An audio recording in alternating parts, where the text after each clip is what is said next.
You know, this is something that I wish I knew like 7 years ago, because if I had known this earlier, I would have been able to save all the money that I spent on this supplement and probably would have been able to buy like an '89 Honda or something. Would have been pretty cool.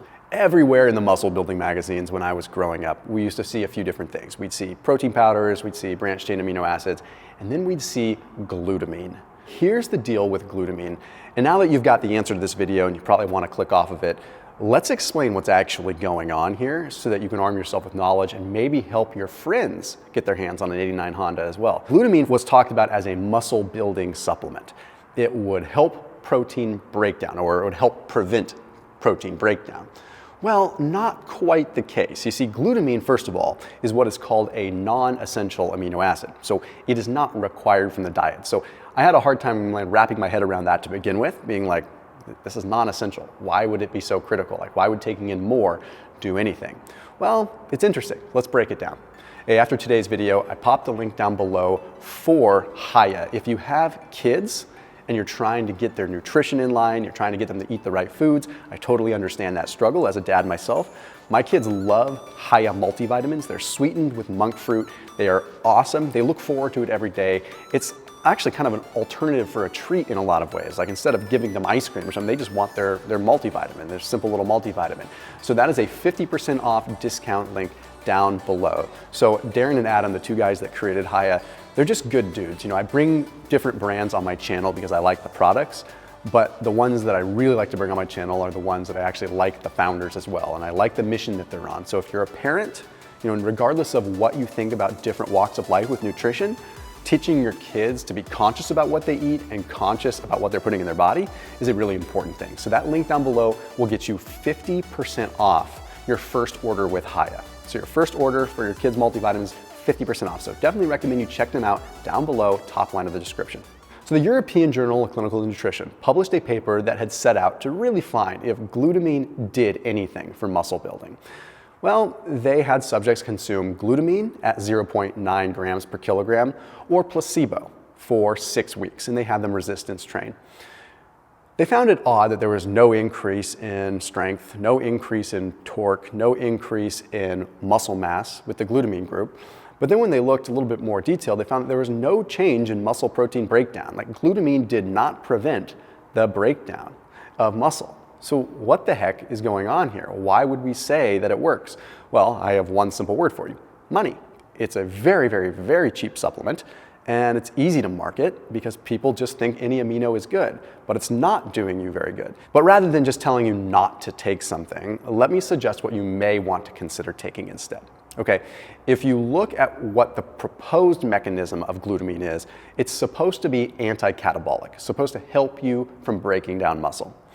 While you are working out, the most effective way to not break down muscle is to literally work out. Stimulating the muscle isn't breaking down the tissue the way that we think it is. It's causing damage that might inflict growth, but it's not like eating the muscle. So after your workout, you may want to consider taking in EAAs, essential amino acids.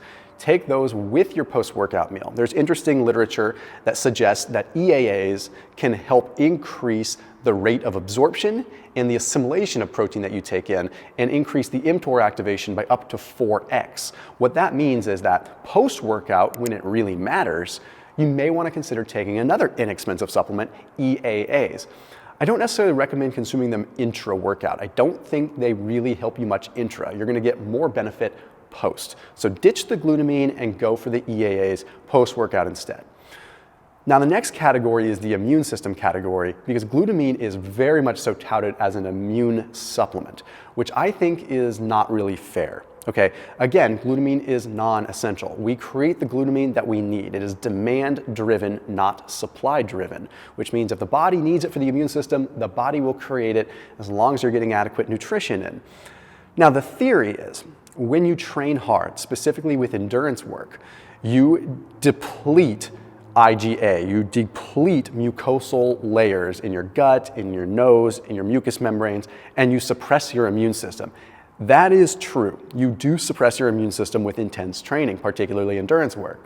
But does glutamine supplementation actually help with this like it's constantly touted to? Let's take a look at a study published in the journal Clinical Nutrition that looked at multiple studies, and they found that almost every single study demonstrated no effect with glutamine. Now, the theory is that if you take glutamine right after a workout, you can restore the gut. You can restore the broken down gut. Well, if you look at the research, it's pretty clear. There's no change in CD4, no change in CD8, no change or increase in activity in what are called natural killer cells. Those are the parts of our immune system that actually go out and neutralize pathogenic material. Okay, no change in B cell function, no change in neutrophils.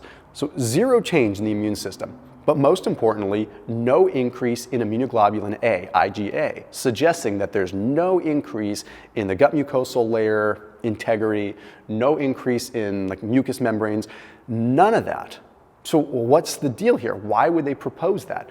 Because glutamine is critical to that. So correlational data, you can say, okay, when you're immunosuppressed, glutamine stores go down because glutamine is being manufactured to repair and increase IgA appropriately to a homeostatic level.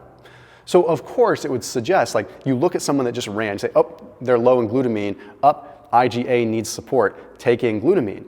But if you actually look at some studies that were published in the Journal of Parenteral and Enteral Nutrition, you can find that taking in glutamine for a longer period of time can actually hurt the natural synthesis of glutamine in your body and actually hurt protein synthesis and protein absorption.